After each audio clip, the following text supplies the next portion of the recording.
You're listening to an IOE podcast. Powered by UCL Minds.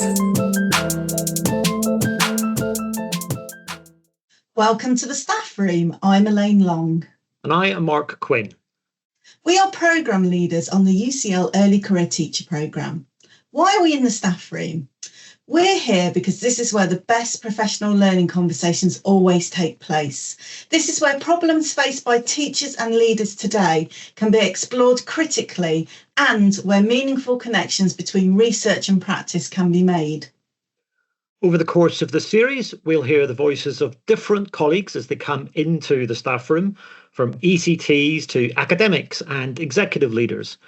We'll talk about all things education, the challenges and the joys. So why don't you enjoy a coffee with us, perhaps even grab a biscuit and sit down for an hour of staff room chat.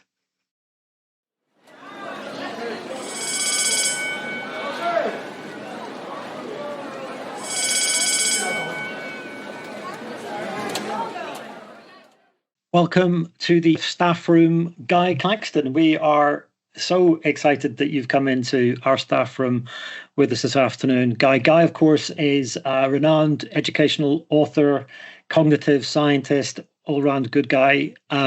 Guy, you are obviously thirsty and hungry. We have very special biscuits and drinks laid on for you this afternoon. So what can I get you?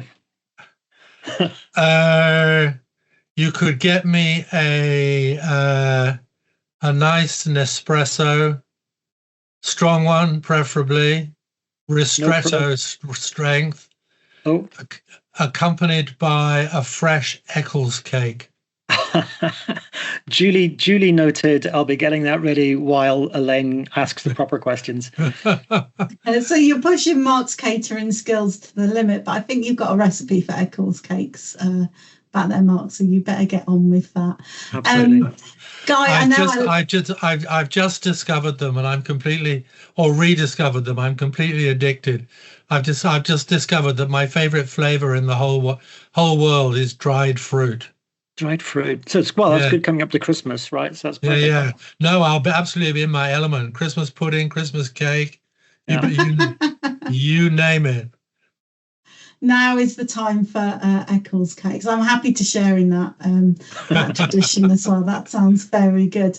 Guy, I know our listeners will be really excited to have you in the staff room because you've been quite prolific in your writing and your thought leading about education. You describe yourself as a professor of the learning sciences, and I'm emphasising the S there because I know you think that plural is very important. Could you explain for our listeners what it is that a professor of the learning sciences does and why that S is so important? Thank you, Elaine. I really think it is important, particularly sort of topically and particularly in terms of the profession at the moment, because there are a few people who've been quite influential who go around talking about the science of learning as if there were only one, and as if it were cut and dried and generally accepted. Now, as you rightly say, I am a professor of the learning sciences, so I suppose I ought to know a bit whereof I speak on this subject. And it's very important to have the plural, because the learning sciences, like the cognitive sciences, if you like, are a kind of hybrid discipline. You know, there's experimental psychology in there. There's also AI and robotics.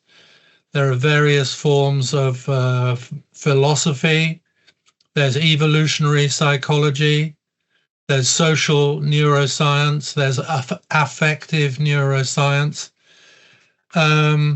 So not only are there no agreed paradigms, but there's also the knowledge that's coming together. When you say the learning sciences, the origin, if I'm right, of the word science, scientia, just means kind of scholarly knowing or scholarly, not a disciplined ways of knowing or understanding. So we mustn't allow ourselves to be mesmerized by the randomized control trial or the neat little experiment that pits expository learning against discovery learning and claims to have demonstrated that expository learning is the only kind of learning that works and the only kind of learning that is mandated by the science of learning. So we need, part of my job in the last couple of years has been to try and push back against this simplistic and in some ways rather archaic, rather anachronistic view of what the science or the sciences are telling us. So there's been a bit of, usually in my writing, as you may know, I tend to be advocational. I tend to have a sense of where I think, well-foundedly, where I think we should be going, what is preferable, and advocating that. But I was moved a small number of years ago to write a book called The Future of Teaching and the Myths That Hold It Back, in order to try and provide a counter-narrative to this rather simplistic and I think in some ways rather damaging view that has gained quite a lot of traction in the educational world, in many countries around the world, actually. It anachronistic and simplistic, you were saying. Why anachronistic? Do you think that this kind of modern trend and increasingly globalized trend towards learning science as opposed to sciences is a kind of retreat, Guy, or is a return to some previous understanding of what we meant by learning, or do you want to say a bit more about that? It's certainly concerned with a very particular understanding of what we mean by learning. By the way, I ought to say that there's another plural here, which is the sciences of learnings. Yeah. We undersell ourselves if we, as educators, and presumably as educating young people for the future and for life, we undersell ourselves if we lazily assume that all we mean by learning is the kind of thing that leads to good grades in schools. So the learning sciences, very much from their origins, have been as much about learning of sport or the development of character or development of attitudes or development of social competence or the development of our own sense of our identity or of our own interests. All of these things are legitimate studies of concern by the sciences of learnings. Yeah. So I just wanted to put a shout in for the plural, that we don't always and only judge. It's like we limit our focus. We become blinkered if we make these initial assumptions that the only kind of learning worth talking about in an educational context is the kind of learning that happens in traditional schools and the kind of learning that is assessed by high stakes examinations. Yeah, and as you know, Guy, the main listenership for this podcast are the early career teachers and their mentors and others who support them in schools, but also a whole variety of settings across England. And I think there'll be a lot of our listeners who do teach, who are teaching in the way that you're suggesting, in that they are preparing the young people for exams and they are necessarily, I guess, channeled in that way to do what they feel is best to get those results. But I'm sure there's no listener to the podcast who also doesn't recognize what you just said about the other things which they're also trying to teach and other ways that they would like their young people to learn. Yes. Whether they're teaching, whether they're an early years educator or they're a sixth form educator, that we can say a lot about that, I think, maybe later on. But there is one thing you've said in your website which will definitely make our listeners sit up straight, which is you've also said that you think there's no such thing as good teaching. and that'll be a bolt from the blue. So tell us what you mean by that, because obviously can I pick up on your earlier comments and then I'll come back to that, because it's very important that I have a chance to say what I mean by that rather than just startling everybody. I think I've always thought, I've had this naive view that if I was Minister of Education, I would want to divide teacher education, initial teacher education, if you like, into two phases. The first of which is how on earth do I do it? Which is, well, what's the style that enables me to be confidently and comfortably in a classroom? Which is, when I was running a PGCE course a long time ago, was the kind of main concern. It's like, can I keep order? How do I design a kind of interesting lesson? That kind of stuff.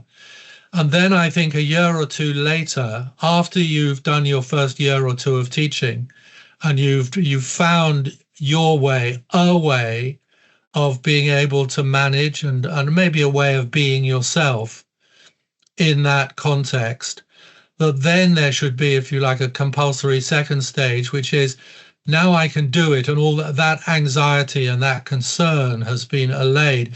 Now, what the hell am I doing? And why am I doing it? And what's it for? And why do we have textbooks? And why do we group children by age cohorts? Mm-hmm. And why do we have a timetable? And what are exams the best way of establishing real world competence, and so on? So that's one of the reasons why I'm delighted and very pleased that you've invited me onto this podcast, because it seems to me that many of your listeners will be in that stage of thinking, I can do it, but what am I doing? Of thinking a bit more deeply. And I agree with you, Mark, that, I don't know a single school that proudly proclaims on its website, send us your children and we will do everything we can by hook or by crook to squeeze grades out of them, and we will do nothing else. There's always something else. There's always some other thing. But the question is, in the heat of the moment, in the busy classroom, do we forget what we meant by this other thing? Yeah. Or is that still alive and kicking in our pedagogy, in our thinking about what we're doing? And absolutely, I need to make one thing really clear, which is, of course, part of our ambition and our responsibility for young people is to help them to get the best grades they can. Sure. But to do it, I would argue, and I've argued strongly, but our job, what refines our sense of pedagogy, our job is to do that, to help them understand the periodic table or the Tudors or ionic and covalent bonding or the difference between igneous and metamorphic rocks or all that kind of good stuff, to use those topics as exercise machines for developing something else, for developing something that isn't just examination technique, but which is of more lasting value. So I tend to think and talk now about results plus, and we need to make sure that we know what the plus is, and to design our pedagogy, design the culture that we create in our classrooms so that the plus doesn't get sacrificed by default on the altar of Ofsted and GCSEs and A-level results. Guy, I think one of the things we really share is our passion for teachers being able to ask critical questions in their career of themselves, of teaching, their identity, of the why. And we do actually do that in the second year of our ECT programme through a practitioner inquiry approach, where we encourage teachers to ask questions about exactly that, but we also encourage them to ask questions about the science and the evidence base around teaching, because we recognise that evidence can only ever give us generalized principles about teaching, but learning scientists can't tell you what to do with your year nines on the Friday afternoon or what will work, because that's multivariant. And I wonder if that takes us back to your earlier point about the importance of the plural there, about sciences of learnings, because again, we wouldn't want to ever create the impression with our early career teachers that we have all the answers, all that science can give us all the answers, because in fact it's really, really complex. Yes, I mean, I think that we need to be like, science cannot tell you what to do. It's like, what we used to call in the old days a schoolboy error. Now we would call it a school child error. To try and assume that an is, which is what science is about, what is the case, can automatically tell you what you ought to do. The old kind of, the logical fallacy is you can't deduce an ought from an is.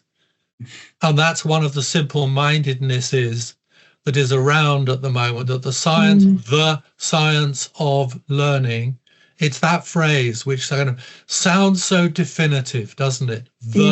Science, there's only one science, and it's it's not an a. The science of learning can tell us directly what we should be doing in the classroom. And that's nonsense. That's a kind of, simple mistake. There's also moralizing there, isn't there? Is followed by the should. It's a kind of implicit moralizing. Yeah.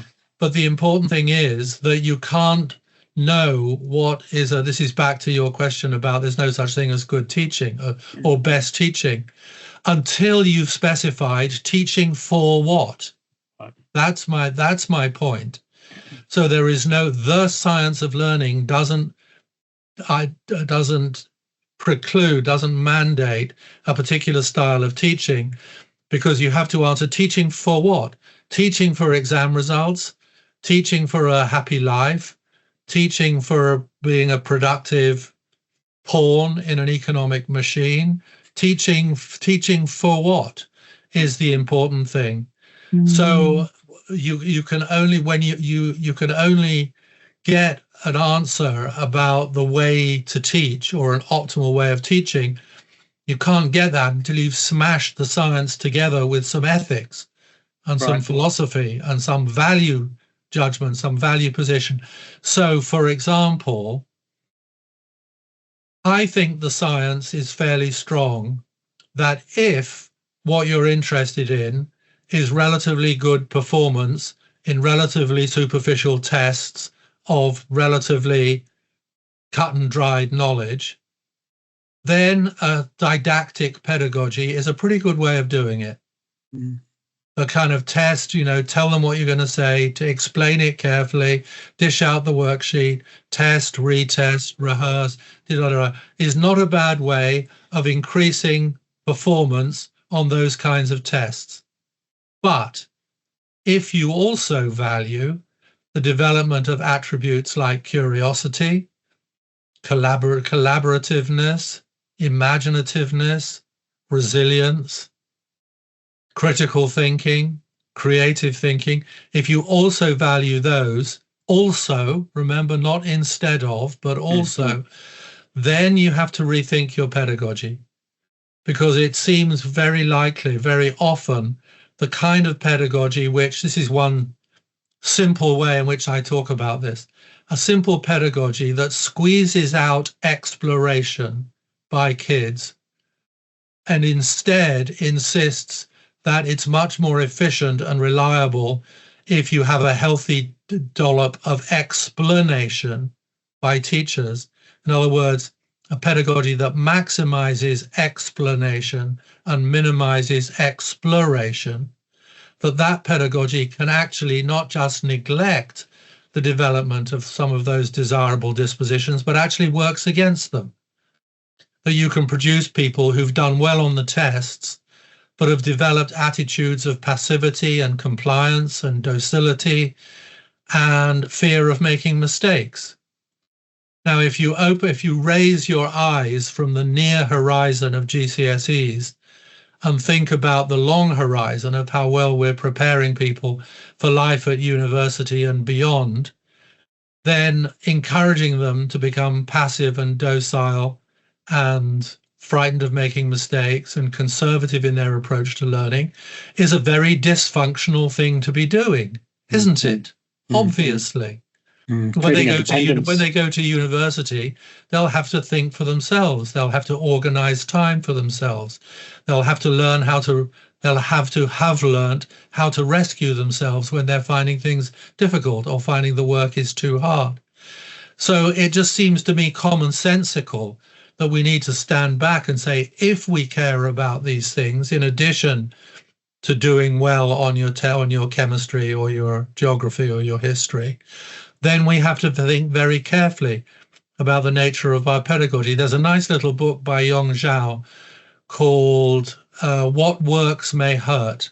The medical analogy of it's no use testing for a drug and discovering that it's effective against arthritis if the death rate is 80%. And it's like we haven't moved to a slightly more sophisticated methodology in education if we're not also checking the side effects of our pedagogy as well as the main effect. That's not good science, that's weak science if we're not taking an all-round view. Am I right?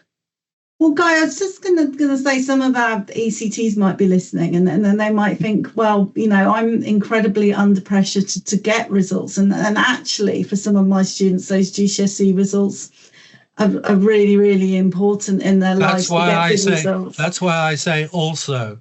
I know, but the other or. question they might ask is, how do you balance both, right? Because I actually think, and I've heard you talk on another podcast, and an interesting thing you said that I found quite inspiring is it's impossible not to teach character education, right? Because in everything you do, you're teaching something in the way you do it, and I think that's really interesting.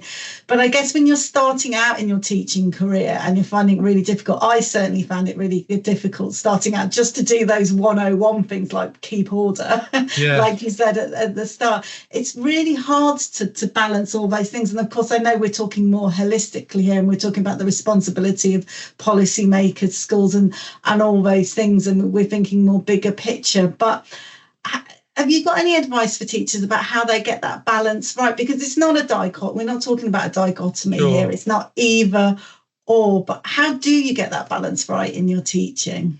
Well, that's been a lot of my practical work around what I originally called building learning power, and now I think of as the learning power approach, which is an attempt to provide practical, road-tested tweaks to classroom pedagogy, where you're having to do your quadratic equations or your terminal moraines or your causes of the First World War or whatever it is. Are there ways in which you can help learning to become deeper and more accurate and better retained, but which do it in a way that build these other capacities? And the answer to that, from a whole lot of labs around the world and innovative education systems around the world, is that yes, you can. And there's a lot of information now, a lot of practical information out there from, Harvard's Project Zero, for example, has been producing high quality, well-researched, practical information about how to do that kind of teaching, which I now call generically dispositional teaching rather than didactic teaching. That's to say, teaching for results plus, not for getting the plus, rather than allowing yourself to be mesmerized by the exam results. So there are a bunch of people who've come out of Project Zero who've been developing the ideas, as I have, as Michael Fullan has, as David Perkins has, as a lot of people, interestingly, who are serious luminaries in the world of the learning sciences, but strangely don't get talked about much by people who promote the science of learning. Interesting how tunnel visioned that notion of the science of learning turns out to be. So I think it's important that, like it's not, someone said, it's not that we don't know what to do, it's that we don't do what we know. And we know quite a lot now. I mean, some very, very simple things like, think about the use of erasers in your classroom. It's one of my favorite examples. It's like an eraser is a very useful little tool. Architects, designers, artists, all kinds of people use erasers very happily. But there are some classrooms, and there may still be quite a lot of classrooms, where the eraser functions to reinforce the idea that if you make mistakes, there's something shameful about it. And that your job is to remove the shameful evidence of your fallibility as quickly as possible. So if you stop and just have a think about that and think, it certainly was true of my school days, a lot of rubbing out was a very important thing to do, because your teachers and probably your mum and your parents as well liked to see a neat, tidy, pristine page. But one of the most simple things that we know about learning now is that it's messy. It's trial and error. It's have a go and not be very good and have another go. And in the immortal words of, who is that who keeps getting quoted? Ever tried, ever failed, fail again, fail better. Mm-hmm. I forget now. Famous playwright. He'll come back to me. Interestingly, the person who invented the phrase the learning sciences and established the first institute of the learning sciences in the USA, a guy called Roger Schank, whose work I've been looking at recently. He died a couple of years ago.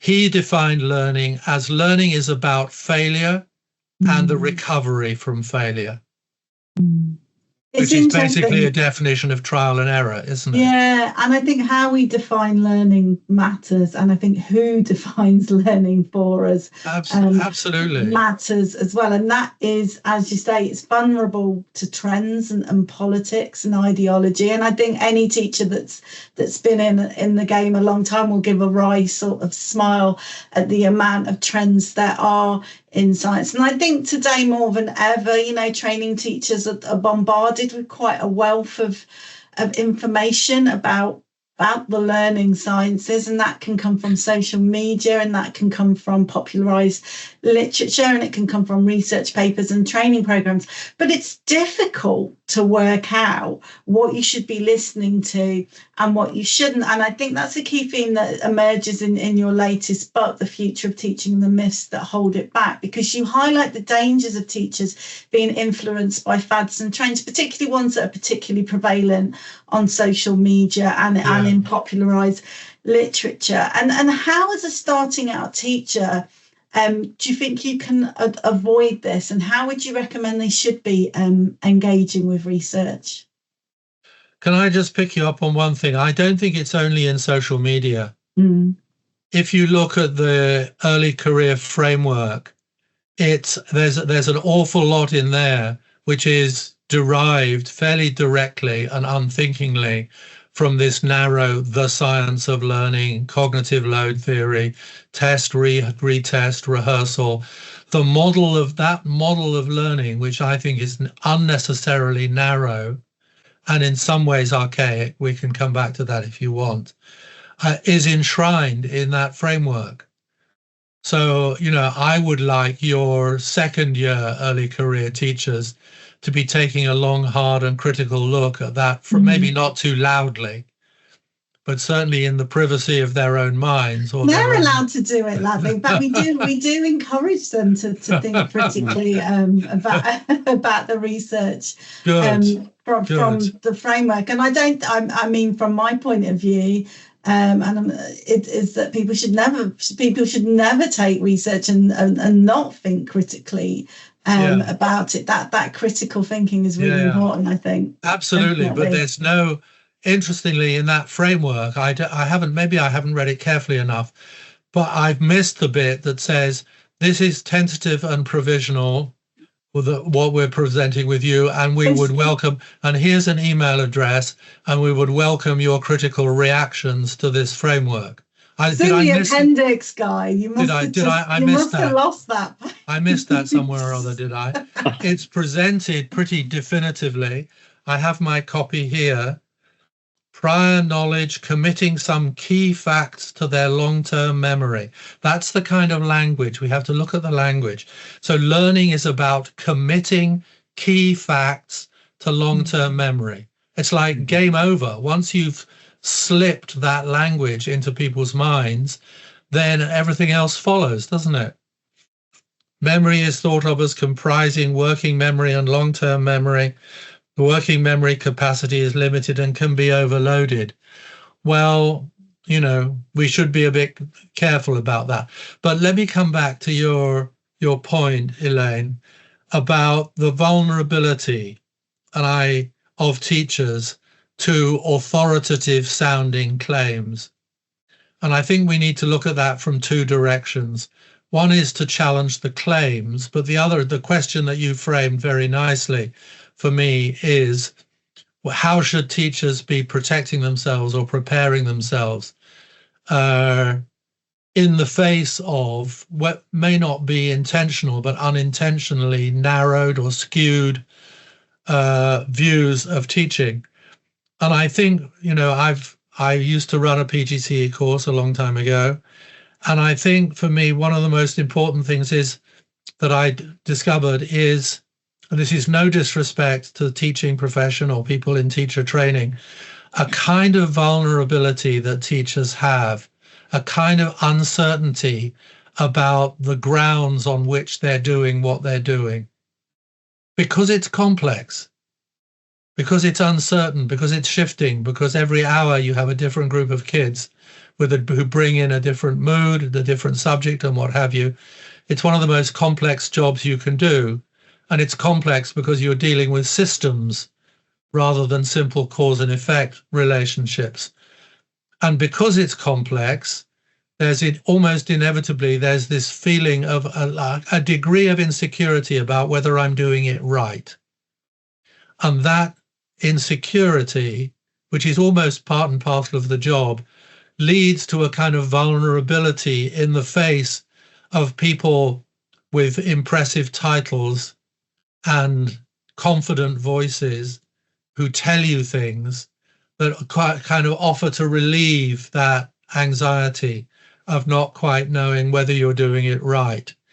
And for a lot of teachers, there's a kind of ambivalence, I think, between sensing that a kind of narrow traditional view of learning isn't the be all and end all on the one hand, and on the other, feeling slightly relieved of that uncertainty by being told, yes, that's the only way of teaching that conforms to what we now know about the nature of children's minds, which is a very strong and powerful claim.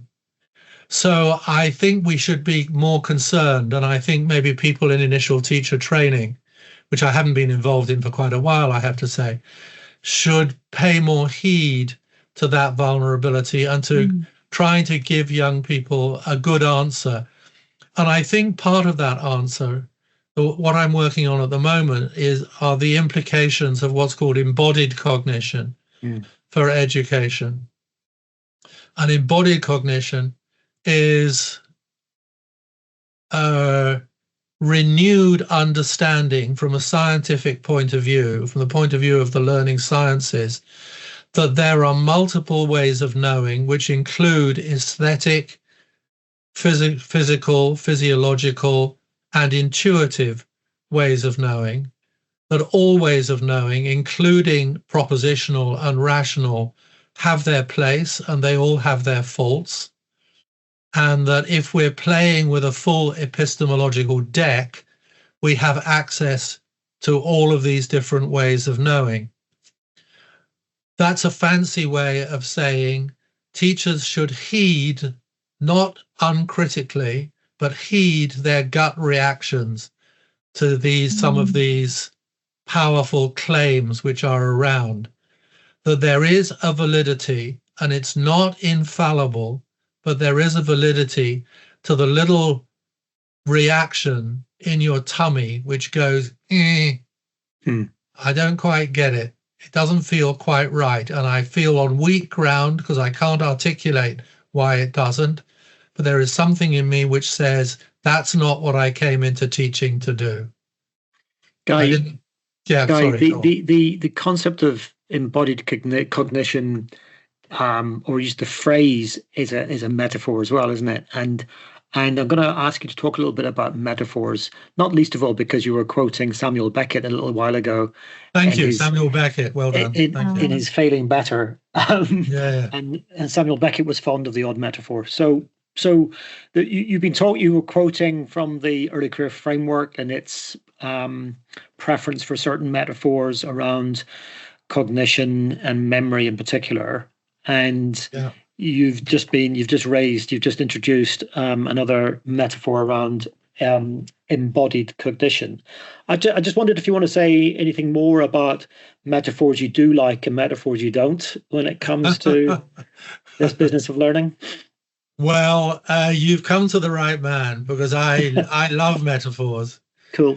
And I think in metaphors a lot. And I think it was another luminary. Could it have been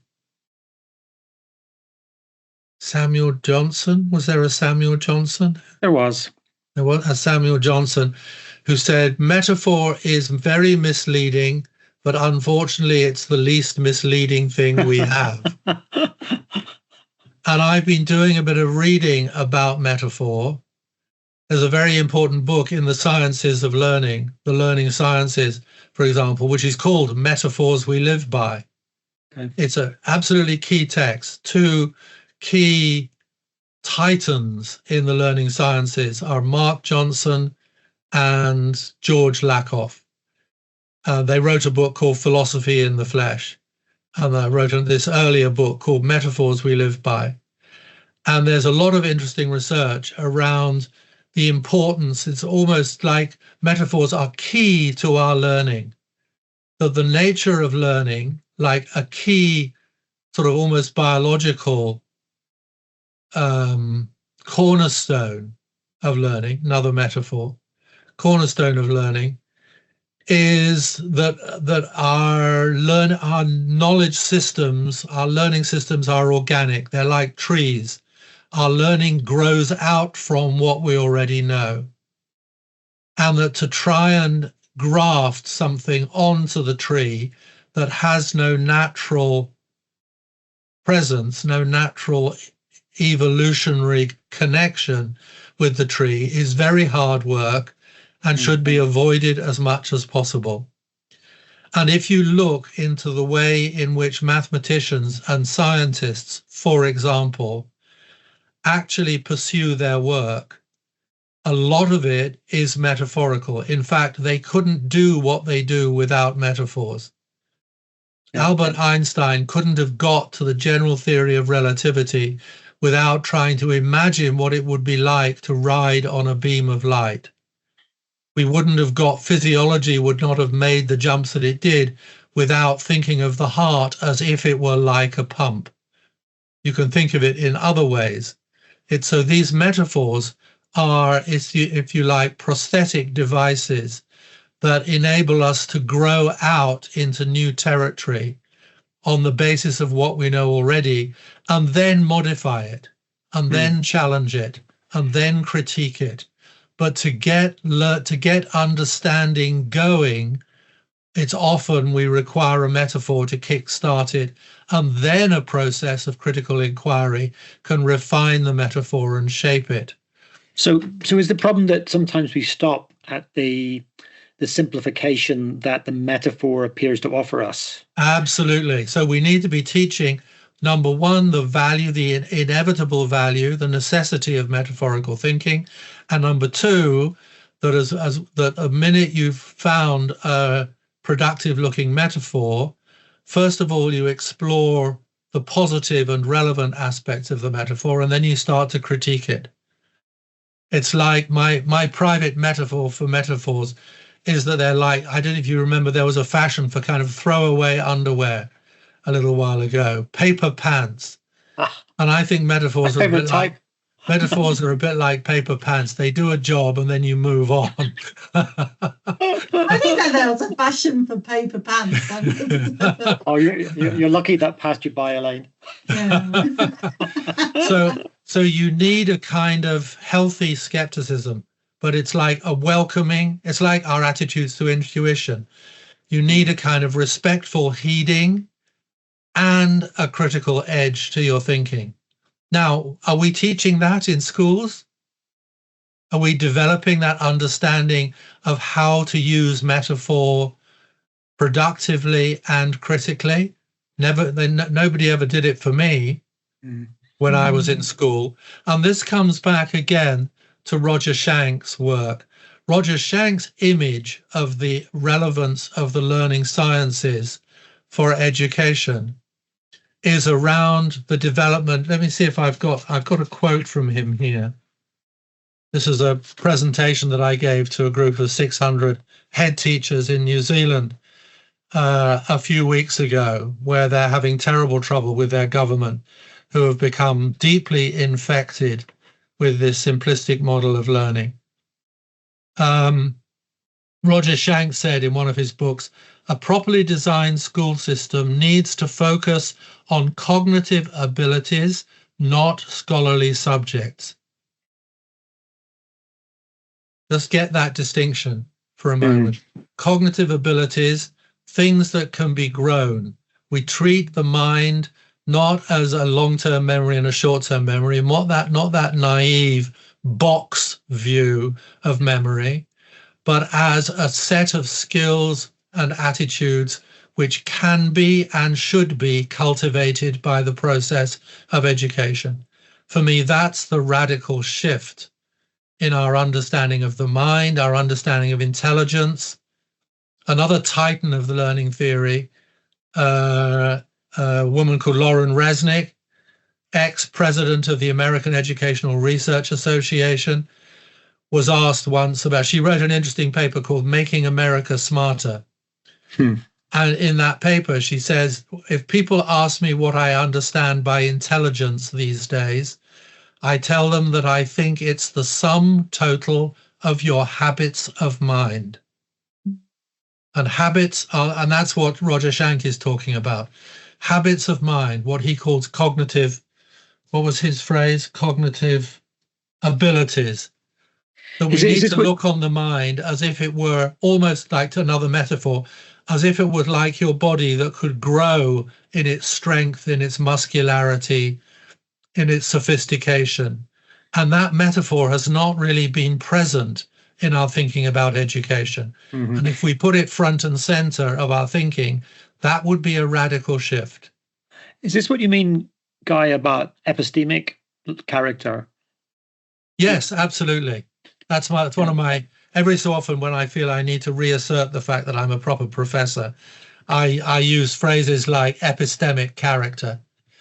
But it's exactly the same thing. So like I quite like, there's a lot of words around because so many countries around the planet are grappling with this.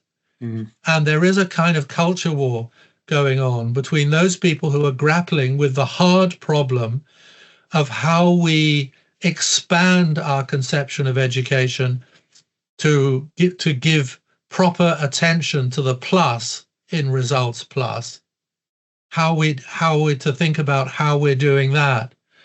And then there are other people who are pushing back against that, who say it's wishy-washy and it's not well grounded. Well, it is well grounded these days.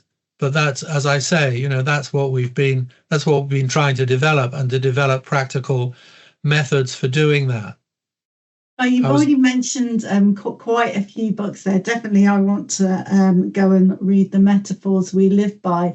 Are there any other things that you think would be really interesting for our ECTs to read if they want to broaden their understanding of the learning sciences? Oh, absolutely. Yeah, almost anything by me, for example. You were kind enough to say, Elaine, I'm a prolific author. I'm working on my 40th book at the moment. So yeah, I mean, what are the books that have been most successful? The sort of, if you like, and it's not disparagingly, this is not about dumbing down, but I would say entry level to some of the things that we've been talking about.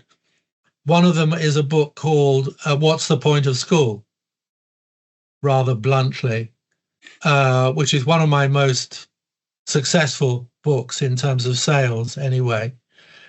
And another one is called Educating Ruby, which was a riff on Educating Rita, the film Educating Rita.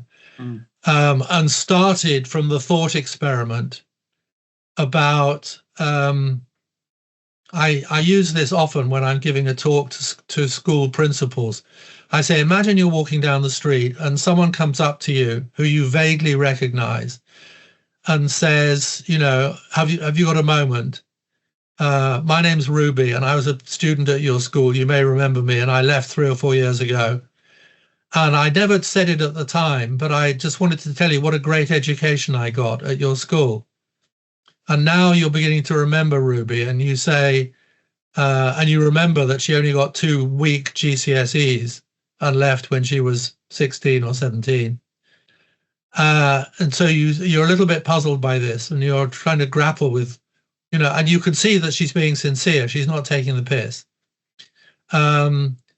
And you say, well, I remember, yes, you really got into the drama, didn't you? And you had that part that you played in the school play and the friendships that you made. And Ruby says, yes, that's true, but that's not what I mean. I'm talking about the education I got at your school.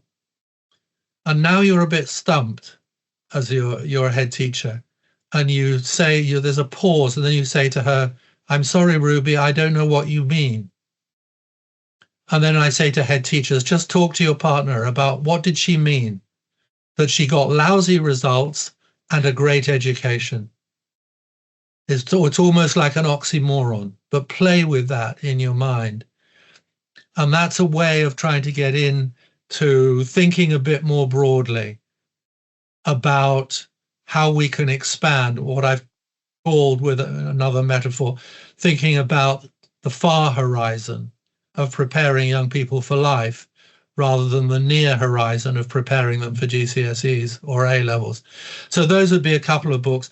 Almost anything by David Perkins, who's one of my gurus. I think everybody should have heroes in their lives, and David Perkins is definitely one of mine. 2 of his most recent books, one which is about the process of learning in school, is called Making Learning Whole, whole with a W, Making Learning Whole. And then a more recent one, he writes almost more rapidly than I do, which is about the content of school. What should we be teaching?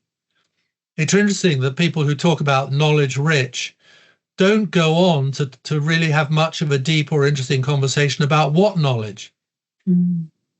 David Perkins poses this question: what is it that most young people, given our projections about what their world is going to look like, what all of them are likely to need to know in order to flourish in that world? That's a burning question. Do I hear the knowledge-rich direct instruction people vigorously talking about that? I don't. Why not? Where's the conversation about which knowledge? Why the Tudors rather than the court of Trump? Could we not be learning the same things with much greater urgency, a much greater sense of engagement, if we were talking about the nature of populism these days, if we were demythologizing Henry VIII and putting him on a par, which is roughly what he was, actually, if you look at the accurate history with Donald Trump? Let's have a look at those parallels and explore something. Why the periodic table rather than social and affective neuroscience? And I say why one rather than the other because we have to make hard choices. The clamour for a place in the curriculum from all the knowledge bases that we have around us is huge. The school curriculum can only represent a fraction of 1% of everything we know.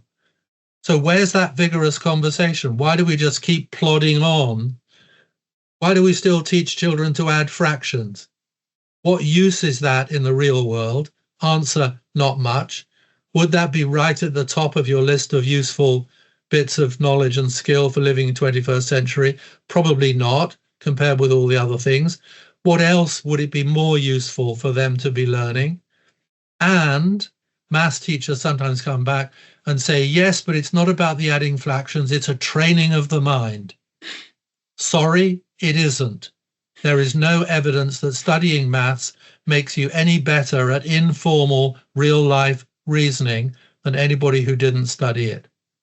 So put that in your pipe and smoke Well, it. I mean, I'm not a maths teacher, and I didn't find fractions very easy, so you'll get no argument from me there. Our other English teachers, though, probably would still make a play for Shakespeare. And I guess some people might argue that learning through the subject disciplines is the best way of developing powerful knowledge. I'm not saying that's something I necessarily believe, but it is an argument that's out there. Then there's an argument about what's powerful for knowledge. An ongoing argument I've been having with Michael Young about what do you mean by powerful? Powerful for what?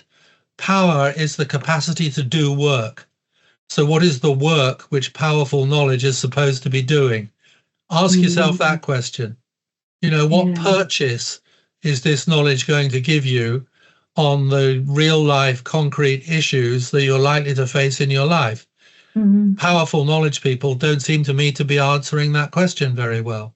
It's very hard to talk about that concept, because I agree with you. Knowledge ought to be something that gives people autonomy, agency, and power in the world. But it's very hard. It's very difficult to answer those questions. So we might have to move on from those huge questions. But they're really interesting questions to pose. But I fear we're coming to the end of our time in the staff room. This might be a dangerous question. Sorry, I thought this was going to go on for 5 hours.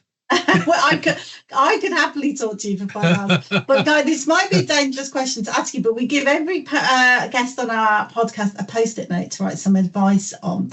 So what would you like to write on your Post-it note, and where would you like to stick your Post-it note? Keep it clean. Where the sun don't shine. Who is this piece? It can be anyone. So, for example, who's it for? You could imagine that you could have elevated yourself to the Secretary of State, Guy, because you said a moment ago you'd quite like to be in charge of education. No, not anymore. I'm too old now. But once upon a time. You might want to stick the Post-it note. So, for example, previous guests have written a Post-it note and stuck it inside every new teacher's planner, or on the toilet door of the staff room, or, so you can decide what you want to write on it and who's it for, who most needs it. Could be, policymakers, it could be teachers, it could be head teachers, and then maybe decide where you want to stick it. You did warn me about this question, but I didn't take your warning seriously, so I don't have a ready-made answer. I think now this is going to be controversial. Secondary school teachers, my Post-it note, one of them, not the only one, but one of them that goes inside their planner is, not everybody is like you. That's a great one. It's like, I was a chemistry teacher a long time ago, and it took me quite a long time and quite a lot of painful missteps to realize that not everybody is as fascinated by chemistry as me. And then to ask myself the embarrassing question, nor should they be, should they? Why should everybody? So the justification, I'll leave this on a controversial note. The justification for being a teacher is that you want to pass on your deep love of Shakespeare is not enough, Elaine. It's good for some people, and it may not be the most appropriate preparation for life for others. So I think we should be collectively, as a responsible society, if that's what we are, asking ourselves these awkward questions about what really can we honestly say I'm back to David Perkins' question. What is it that most young people are likely to need to know in terms of the life that they lead? I mean, there are 3 or 4 justifications for something being in the curriculum. It's intrinsically, obviously useful. It isn't useful, but it's a useful way of learning something useful, like an exercise machine for something. Or it's a cultural treasure that is so valuable that nobody should be allowed to grow up without knowing it. The third one is the traditional one. I think the first one and the second one the first one is the most pressing. And the second one, we need to be more honest about really interrogating ourselves about whether is maths a training of the mind? Do all young people need to know Shakespeare? Why? What is it that you take away from studying Shakespeare that is of genuine practical value for you for the rest of your life, which you could not have developed in any other way? And I think, as you get to the second, third, fourth, fifth year of your teaching career, you, talking to people who might be listening to this podcast now, are the people who should be asking these awkward questions. I remember talking once to another titan of the educational world, David Hargreaves, over breakfast at a conference. And he said, I think the most important thing for us to be, and this was slightly rude, it was slightly off the record, but there was a grain of truth in it. I said, he said, I think the most important people for us to be talking to are teachers who are over the hump, but not yet over the hill. I'm going to reach for the school bell to save us all, particularly for those English and maths teachers who are going to be complaining to us, Guy, about your dismissal of fractions in Shakespeare. I've been trying to think of a Shakespeare quote with a fraction in it, but I've failed in the meantime. Guy, it's been just great to be sitting and listening to you talking to us for the last hour. We could have given you another 4 if the person who writes the transcripts for these podcasts had enough patience. But since he hasn't, we're going to have to let you go. We're going to send you off with that strong coffee and an extra slice of Eccles cake, because I think you think you've earned it. And thank you very much. Okay, it's been my pleasure. It's been interesting to talk to you. I can think of nothing more important than doing what you do and what I do. Our thanks go to Guy Claxton for sharing coffee with us this week in the staff room. Guy is author of The Future of Teaching and the Myths That Hold It Back. Please do get in touch if you would like to be part of the conversation. Click on the link at the bottom of the UCL staff room webpage. If you've enjoyed this episode, there's more where that came from. Search IOE podcast from wherever you get your podcasts to find episodes of the staff room, as well as more podcasts from IOE. And a quick favour before you go. If you're listening on Apple Podcasts or Spotify, we'd really appreciate it if you could give the IOE podcast a rating. 5 stars would be nice if you're enjoying the show. And that will help us to reach more people who are interested in hearing what the staff room is all about.